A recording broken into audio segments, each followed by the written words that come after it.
গোলাগঞ্জৰ বালাজান আৰক্ষী চকীৰ ভাৰপ্ৰাপ্ত বিষয়াৰ গুণ্ডাগিৰি সাংবাদিকৰ মূৰত পিষ্টল লগাই হত্যাৰ ভাবুকি ভাৰপ্ৰাপ্ত বিষয়া দিবাশ মেলেশ্বুৰৰ আৰক্ষীৰ ভাবুকিত নিৰাপত্তাহীনতাত ভুগিছে সাংবাদিক বালাজান অঞ্চলৰ দুৰ্নীতি অনিয়মৰ বাতৰি কৰাই দুখ সাংবাদিক চাহিদুল হকৰ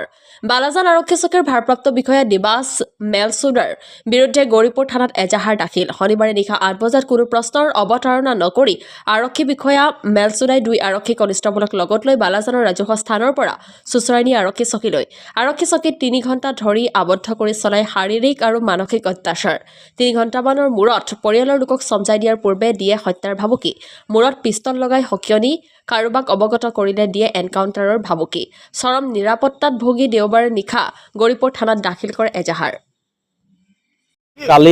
কালি ৰাতি 8মান বজাত মই বালাজান বজাৰত যে ৰেল ক্ৰছিঙৰ থিয় হৈ থকা অৱস্থাত বালাজান আৰক্ষী থানাৰ ভাৰপ্ৰাপ্ত আৰক্ষী বিষয়া আৰু লগত দুজন চিপাহী লৈ আহি মোক কৈ আছে যে আপোনাৰ বাইকখন ক'ত মোৰ বাইকটো ঘৰতে আছিল মই কৈছোঁ ছাৰ মোৰ বাইকটো ঘৰতে আছিল মই ই ৰিক্সা দি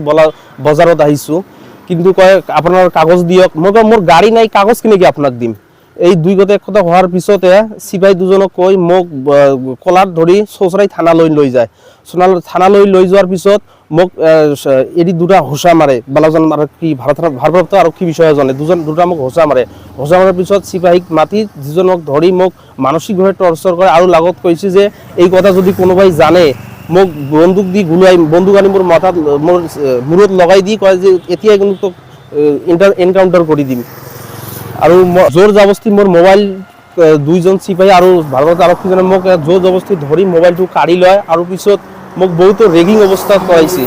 3 ঘণ্টামান থানাত বহাই ৰাখি যেতিয়া মোৰ ঘৰৰ পৰিয়ালৰ লোক আহিছিল তেতিয়া মোক মেডিকেল কৰি থানাৰ পৰা এৰি দিয়ে গতিকে মই ধুবুৰী আৰক্ষী অধীক্ষক মই অনুৰোধ কৰিছোঁ যাতে মোক বিহিত